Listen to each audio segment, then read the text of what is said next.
हर साल के एंड में बहुत से इन्वेस्टर्स एक बड़ी गलती कर बैठते हैं और वो गलती है अपने पोर्टफोलियो को नजरअंदाज करना।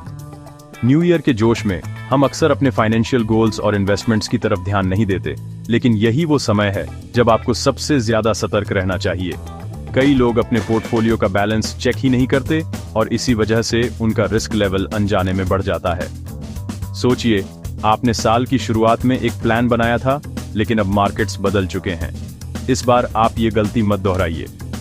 साल के एंड पर अपने पोर्टफोलियो को रीबैलेंस करना सबसे समझदारी भरा कदम है। ये आपकी फाइनेंशियल हेल्थ के लिए वैसा ही है जैसे रेगुलर हेल्थ चेकअप। अगर आपके स्टॉक्स ने इस साल शानदार परफॉर्म किया है तो आपको बधाई। ये दिखाता है कि आपने सही इन्वेस्टमेंट्स चुनी थीं और मार्केट ने भी साथ दिया।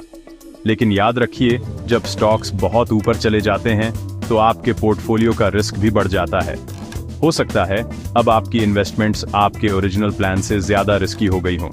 ऐसे में रीबैलेंसिंग जरूरी है।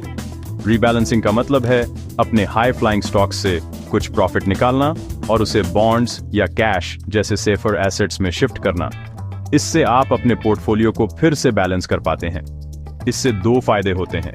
पहला, आप अपने प्रॉफिट्स को लॉक कर लेते हैं, और दूसरा, अगर मार्केट में गिरावट आती है तो आपका नुकसान लिमिटेड रहता है। ये एक तरह की फाइनेंशियल सेफ्टी नेट है। अब सवाल है, रीबैलेंसिंग कैसे करें? चलिए इसे आसान स्टेप्स में समझते हैं। सबसे पहले अपने टारगेट एसेट मिक्स को देखिए। क्या आपने 60% स्टॉक्स और 40% बॉन्ड्स का टारगेट सेट किया था, या कोई और रेशियो?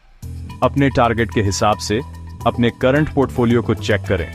क्या वो उसी रेशियो में है या कहीं ज्यादा डाइवेट कर गया है? अगर आपके स्टॉक्स अब 70% हो गए हैं और बॉन्ड्स सिर्फ 10%, तो आपको कुछ स्टॉक्स बेचकर बॉन्ड्स खरीदने चाहिए ताकि बैलेंस वापस आ जाए। ये प्रोसेस बहुत सिंपल है। थोड़ा थोड़ा करके अपने पोर्टफोलियो को टारगेट मिक्स के करीब लाएं। इससे आपको लॉन्ग टर्म में स्टेबल रिटर्न्स मिलेंगे। याद रखिए, छोटे छोटे बदलाव भी बड़ा असर डाल सकते हैं। ये छोटे स्टेप्स आपके फाइनेंशियल फ्यूचर को सिक्योर करते हैं। रीबैलेंसिंग से आप अपने रिस्क को कंट्रोल में रखते हैं और अपने गोल्स को ट्रैक पर रखते हैं, चाहे 2026 में मार्केट्स कितने भी वोलेटाइल क्यों ना हो। ये आपको इमोशनल डिसीजन लेने से भी बचाता है। आपको ये हर हफ्ते या हर महीने करने की जरूरत नहीं है। ओवर रीबैलेंसिंग से भी बचना चाहिए।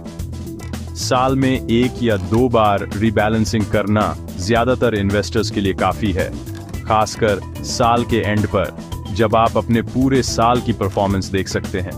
साल का एंड एकदम परफेक्ट टाइम है अपने पोर्टफोलियो को रीबैलेंस करने का, ताकि आप नए साल में बिना किसी